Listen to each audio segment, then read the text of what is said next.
அதில் அந்த வடக்கே போகிறது ஒரு கூட்டம், அது என்ன செய்யுது, மனித சட்டத்தை நம்பி போகிறது. தெற்கே போகிறது கடவுளின் குடும்பத்தை நோக்கி போகிறது. அந்த வடக்கை ஏற்கனவே பார்த்தோம்ல, உருவகத்தில் இடுக்கமான வாயில் வழியாக நுழையுங்கள் என்று மத்தேயு 7 பார்த்தோம் அல்லவா.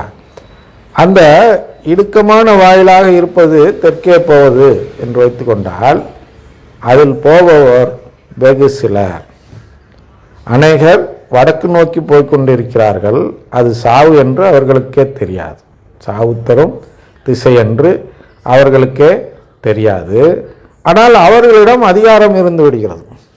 எனவே அவர்கள் உங்களை மிரட்டி, நீங்களும் வடக்கு வந்தால் உனக்கு நான் பதவி தருவேன், நீ நான் வரும் திசையில் போகாமல் எதிர் திசையில் போவதால் உன்னை என்னுடைய சப்பார்டினேட்டாக வைத்துக்கொள்ள எனக்கு விருப்பமில்லை என்று பிளேனாக சொல்லிவிடுவார்கள்.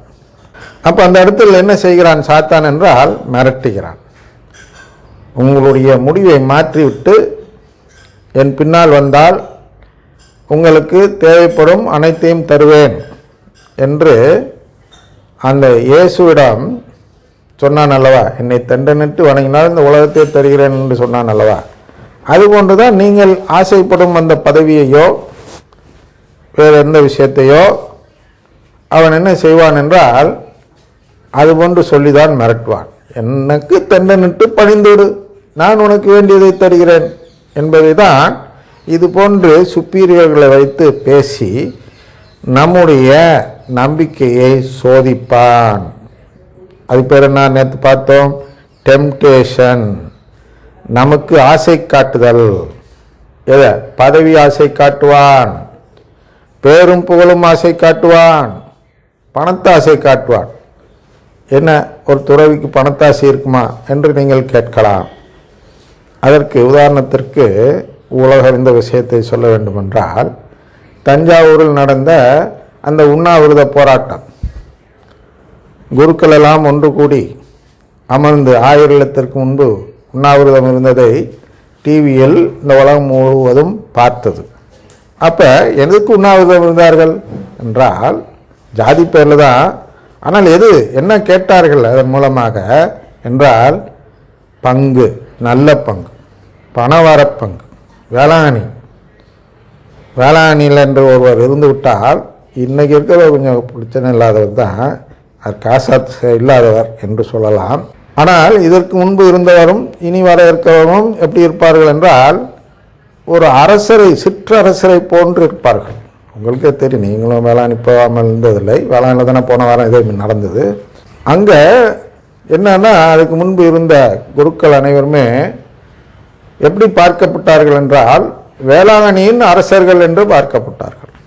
ஏன் சொல்கிறேன்னா, குறை சொல்கிறதுக்கு இல்லை, அந்த ஸ்ட்ரைக்கு உண்ணாவிரதம் இருந்தார்களே, அதன் நோக்கம் என்னன்னா பணம் இல்லையா. ஆனால் அதையும் காட்டுவான் சாத்தான், அந்த பதவி ஆசையை காட்டுவான். காட்டி பிரேசராட் சொன்னால் உனக்கு வேளாங்கண்ணி பங்கு தருகிறேன். அது மாதிரி தான் இதுக்கு முன்பு இருந்த குருக்கள் அறுவடை இயக்க கூட்டத்தை வேளாங்கண்ணியில் நடத்த விடவில்லை. அவங்களாம் அரசர் மாதிரி வாழ்ந்தாங்கன்னு உண்மைதான். ஆனாலும் மாதா ஸ்தலத்தில் அது வேண்டாம் அப்படின்னு ஒரு தடை பண்ணியிருந்தாங்க. ஆனால் இன்று சென்றிருப்பவர் வரவேற்று நடக்க கூட செய்கிறார். கூட்டம் எந்த தடையும் கிடையாது அப்படிங்கிற ஒரு நிலைப்பாடு. அப்படின்னா என்ன, இன்று இருக்கக்கூடிய அந்த குருவானவர் இருதயராஜ் ஃபாதர் அவர்கள், என் குடும்ப ஒரு நண்பர் தான். அந்த இருதயராஜ் ஃபாதர் என்பவர் கடவுளை நேசிக்காதவர், அதாவது கடவுளின் குடும்பத்தில் உறவு கேட்காதவர் என்று சாத்தான் சோதித்து காட்டுவதற்காக. சாத்தான் என்ன காட்டுகிறான் என்றால், இதற்கு முன்பு அவர் இருந்த இடமெல்லாம் உங்களுக்கே தெரியும், குருமடங்களும் தஞ்சை பேராலய பங்கு தந்தை என்ற நிலையில் இருந்தார். அப்பொழுதெல்லாம் அவர் கடவுளுக்காக தன் உயிரையே கொடுக்கக்கூடிய நல்லாயன் போன்று இருந்தார். அதை பார்த்தானே வேளாணிக்கு அழைத்தார்கள்.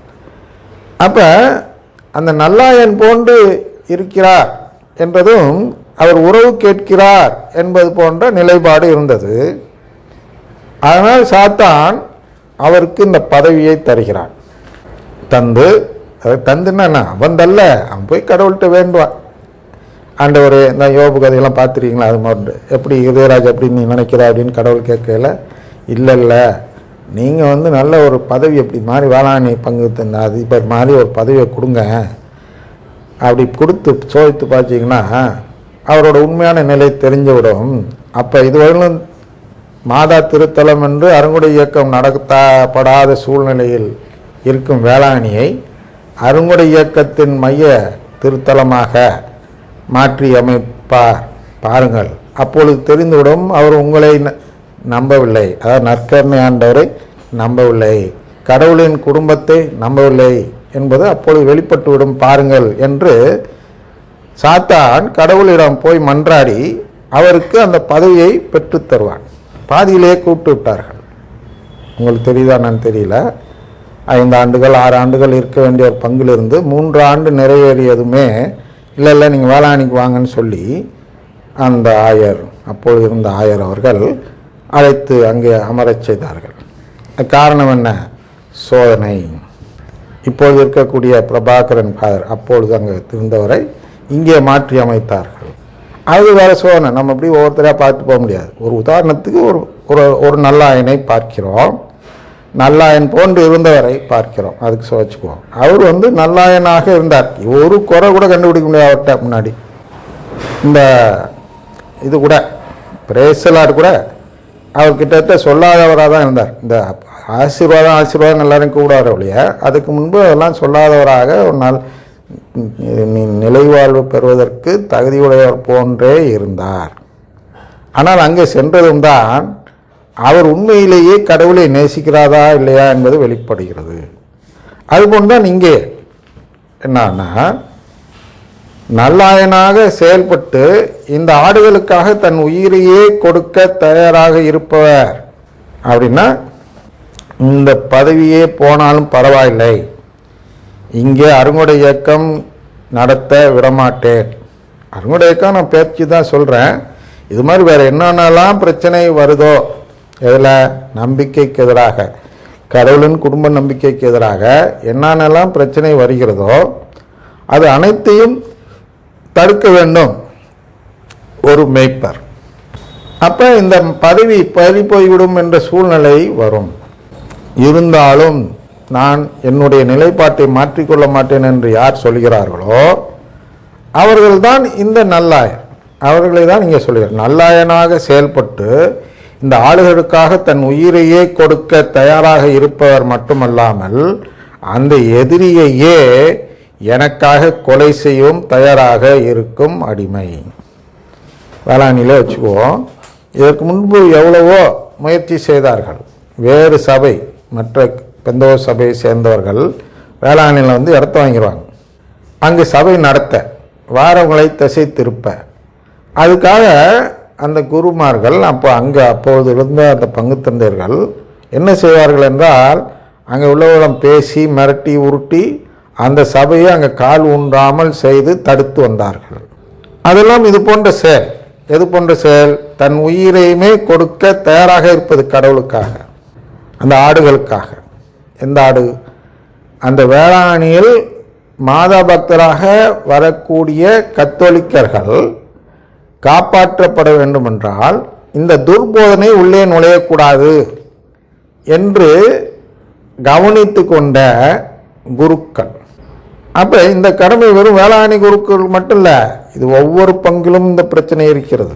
ஒவ்வொரு பங்கிலும் வருகிறார்கள், நோட்டீஸ் கொடுக்கிறார்கள், பேசுகிறார்கள், பிரியாணி கொடுத்து கூட்டத்துக்கு அழைக்கிறார்கள். இதெல்லாம் கவனிக்கணும். என்ன கவனிக்கணும்? இங்கே பிரியாணி கொடுத்தா போகாதீங்க, தடுக்கணும். போனீங்களா இங்கே வராதிங்க, உங்கள் பேரை நீக்கிவிடுவோம், ஏதோ ஒன்று செய்யணும். பேரை நீக்கிட்டா அவங்க உடனே கம்ப்ளைண்ட் பண்ண போவாங்க ஆயர்கிட்ட. ஆயர் உடனே மிரட்டலாம். பரவாயில்லன்னு சொல்லணும். நீங்கள் மிரட்டினாலும் பரவாயில்ல, நான் விட மாட்டேன், நான் இதில் பங்கு தந்தையாக இருக்கவர்கள் நான் விட மாட்டேன் அப்படின்னு ஒரு பங்கு தந்தை சொல்வார் என்றால் அவர் தான் நல்லாயன். ஆடுகளுக்காக தன் உயிரையுமே கொடுக்கத்த, அது தன் பதவியையே கொடுக்கத்த. உயிரே பதவியில் தான் இருக்குது. அதுக்காக நான் சொல்கிறேன், ஒரு குருவானவருடைய உயிர் எதில் இருக்குன்னா அவர் குருவாக இருக்கும் பதவியில் இருக்கிறது. அதையே பறித்து விடுவேன் என்று மிரட்டுவார்கள். புனித மான்ஃபோர்ட் கதையெல்லாம் உங்களுக்கு தெரியும் இல்லையா? அவர் மாதாவுக்கு எதிராக பேசுகிறவனை அடித்து போட்டுருவார். அடித்து போடுறதுனால அவருக்கு பங்கு கொடுக்காமல் வைத்திருந்தார்கள் அல்லவா? அவர் ஆக்சுவலாக ஒரு நல்ல ஆயன். ஏன்னா எனக்கு பதவியே போனாலும் பரவாயில்லையா, பங்கே எனக்கு கொடுக்கலனாலும் பரவாயில்ல, நான் மாதாவுக்காக நான் சண்டை போடுவேன் அப்படின்னு சொன்னவர் புனித மான்ஃபோர்ட் டி லூயி அப்படின்னு வச்சுங்க.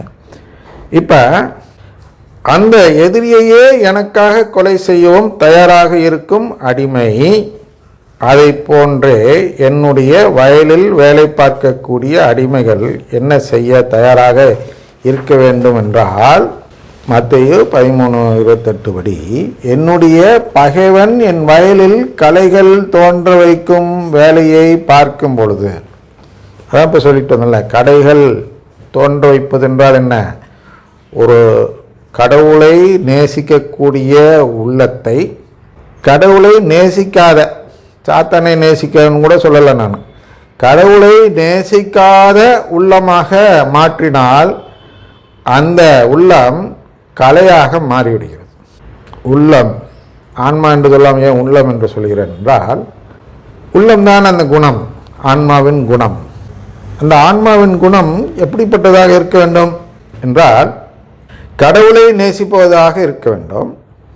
ஆனால் இவர்களுடைய துர்போதனையெல்லாம் நாம் கேட்டால், கடவுளை நேசிப்பதை விட்டுவிட்டு ஊனியல்வை நேசிக்க தொடங்கிவிடுவோம். இனி நாளை தொடர்வோம். தந்தை மகன் தூயாவின் பெயராலே ஆமென்.